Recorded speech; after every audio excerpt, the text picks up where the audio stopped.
Hi friends, ಎಲ್ಲರಿಗೂ ನಮಸ್ಕಾರ. Welcome back to my channel.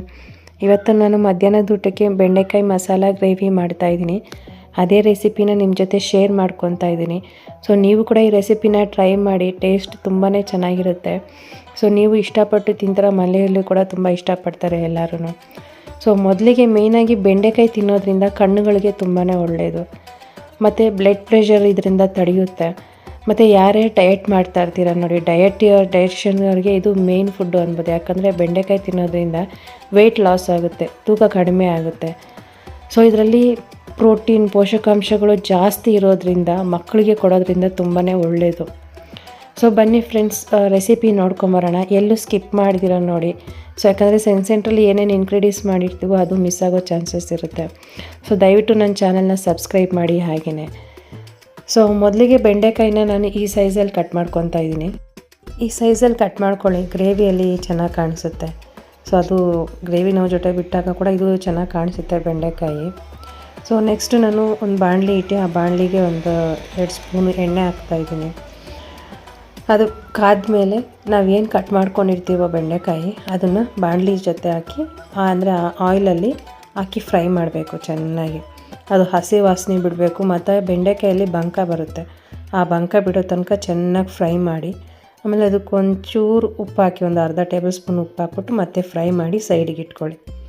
ಮತ್ತು ಅದೇ ಬಾಣಲಿಗೆ ಒಂದು 2 ಸ್ಪೂನ್ ಎಣ್ಣೆ ಹಾಕಿಬಿಟ್ಟು ಒಂದು 3 ಪೀಸು ಚಕ್ಕೆ, 1-2 ಪೀಸು ಲವಂಗ ಹಾಕಿ, ಮತ್ತು ನಾನು 2 ಈರುಳ್ಳಿ ಎತ್ಕೊಂಡಿದ್ದೆ, ಆ ಈರುಳ್ಳಿನ ಕಟ್ ಮಾಡಿಕೊಂಡು ಮತ್ತು ಅದೇ ಬಾಣಲಿಗೆ ಹಾಕಿ ಫ್ರೈ ಮಾಡ್ಕೊಳ್ಳಿ ಚೆನ್ನಾಗಿ.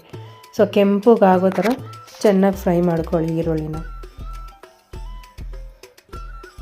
ಮತ್ತು 2 ಮೆಣಸಿನ್ಕಾಯಿ ತೊಗೊಳ್ಳಿ, 2 ಮೆಣಸಿನ್ಕಾಯಿ ತೊಗೊಂಡು ಹಚ್ಕೊಂಡು ಮತ್ತು ಅದನ್ನು ಕೂಡ ಬಾಣಲಿಗೆ ಹಾಕ್ಕೊಳ್ಳಿ,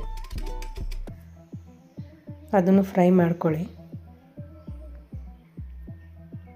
ಮತ್ತು 2 ಟೇಬಲ್ ಸ್ಪೂನು ನಾನು ಶುಂಠಿ ಬೆಳ್ಳುಳ್ಳಿ ಪೇಸ್ಟ್ ತೊಗೊಂಡಿದ್ದೆ. ಸೊ ಅದನ್ನು ಹಾಕ್ಕೊಳ್ಳಿ, ಚಿಕ್ಕದಾಗಿ ಹಾಕ್ಕೊಳ್ಳಿ. ಶುಂಠಿ ಬೆಳ್ಳುಳ್ಳಿ ಪೇಸ್ಟು ವಾಸನೆ ಹೋಗಬೇಕು, ಹಸಿ ವಾಸನೆ ಹೋಗೋ ತನಕ ಫ್ರೈ ಮಾಡ್ಕೊಳ್ಳಿ ಚೆನ್ನಾಗಿ. ಮತ್ತು 2 ಟೊಮೆಟೊನ ನಾನು ಇದರಲ್ಲಿ ಪ್ಯೂರಿ ಮಾಡ್ಕೊಂಡಿದ್ದೆ, ಅದನ್ನು ಚೆನ್ನಾಗಿ ತಿರ್ಸ್ಕೊಳ್ಳಿ. ಮತ್ತು ಅದಕ್ಕೇ ಒಂದು 1/2 ಟೇಬಲ್ ಸ್ಪೂನ್ ಅರಿಶಿನ, ಒಂದು 1/2 ಟೇಬಲ್ ಸ್ಪೂನು ಜೀರಾ ಪೌಡರು, ಮತ್ತು ಒಂದು 1/2 ಟೇಬಲ್ ಸ್ಪೂನ್ ಧನಿಯಾ ಪೌಡರು, ಮತ್ತು ಒಂದು 1/2 ಟೇಬಲ್ ಸ್ಪೂನ್ ಖಾರದ ಪುಡಿ. ಸೊ ಇದಿಷ್ಟು ಹಾಕಿ ಚೆನ್ನಾಗಿ ಮಿಕ್ಸ್ ಮಾಡ್ಕೊಳ್ಳಿ. ಮತ್ತು ಒಂದು ಸ್ವಲ್ಪ ಸಾಲ್ಟ್ ಹಾಕ್ಕೊಳ್ಳಿ. ಸೊ ಇದು ಚೆನ್ನಾಗಿ ಮಿಕ್ಸ್ ಮಾಡ್ಕೋಬೇಕು. ಅದು ಮಸಾಲೆಯಲ್ಲಿ ಎಣ್ಣೆ ಬಿಡಬೇಕು ಸೈಡಲ್ಲಿ, ಸೊ ಅಲ್ಲಿ ತನಕ ನಾವು ಮಿಕ್ಸ್ ಮಾಡ್ಕೋಬೇಕು. ಸೊ ಇದನ್ನು ಹಂಗೆ ಬಿಟ್ಬಿಡಿ, ಒಂದು 5 ನಿಮಿಷ ಸಿಮ್ಮಲ್ಲಿ ಇಟ್ಬಿಟ್ಟು.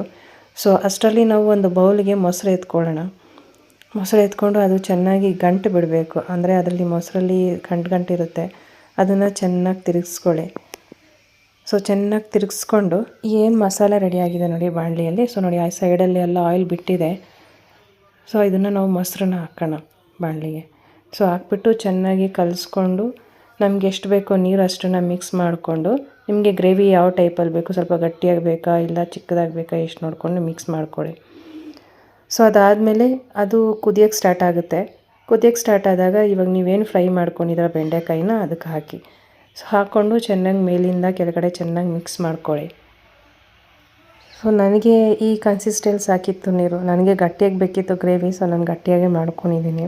ಸೊ ನಿಮ್ಗೆ ಯಾವ ಪ್ರಮಾಣದಲ್ಲಿ ಬೇಕು ನೀರು ಅಷ್ಟು ಹಾಕ್ಕೊಂಡು ಚೆನ್ನಾಗಿ ಮಿಕ್ಸ್ ಮಾಡ್ಕೊಳ್ಳಿ. ಸೊ ಕೊನೆಯದಾಗಿ ಸ್ವಲ್ಪ ಗರಂ ಮಸಾಲೆನ ಹಾಕ್ಕೊಳ್ಳಿ. ಗರಂ ಮಸಾಲೆ ಹಾಕಿ ಚೆನ್ನಾಗಿ ಕುದಿಯೋಕ್ಕೆ ಬಿಡಿ. ಯಾಕಂದರೆ ನಾವು ಫ್ರೈ ಮಾಡಬೇಕಾದ್ರೆ ಬೆಂಡೆಕಾಯಿ ಸ್ವಲ್ಪ ಬೆಂದಿರುತ್ತೆ, ಆಮೇಲೆ ಈ ಮಸಾಲೆಯಲ್ಲಿ ಚೆನ್ನಾಗಿ ಬೇಯಕ್ಕೆ ಬಿಡಬೇಕು. ಸೊ ಆಯಿಲೆಲ್ಲ ಸೈಡಿಗೆ ಬರುತ್ತೆ ಅದು ಬೆಂದಾಗಿದ್ಮೇಲೆ. ಸೊ ಇದು ಆಯಿಲ್ ಸೈಡಿಗೆ ಬಂದಮೇಲೆ ಇನ್ನೇ ನಾವು ಆಫ್ ಮಾಡೋ ಟೈಮಲ್ಲಿ ಸ್ವಲ್ಪ ಕೊತ್ತಂಬರಿನ ಉದುರಿಸ್ಬಿಟ್ಟು ಸೊ ಆಫ್ ಮಾಡಿ ಕ್ಲೋಸ್ ಮಾಡಿಬಿಡಿ.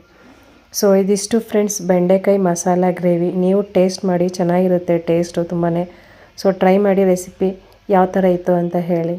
ಸೊ ದಯವಿಟ್ಟು ಸಬ್ಸ್ಕ್ರೈಬ್ ಮಾಡೋದನ್ನು ಮರಿಬೇಡಿ ಫ್ರೆಂಡ್ಸ್. Thank you.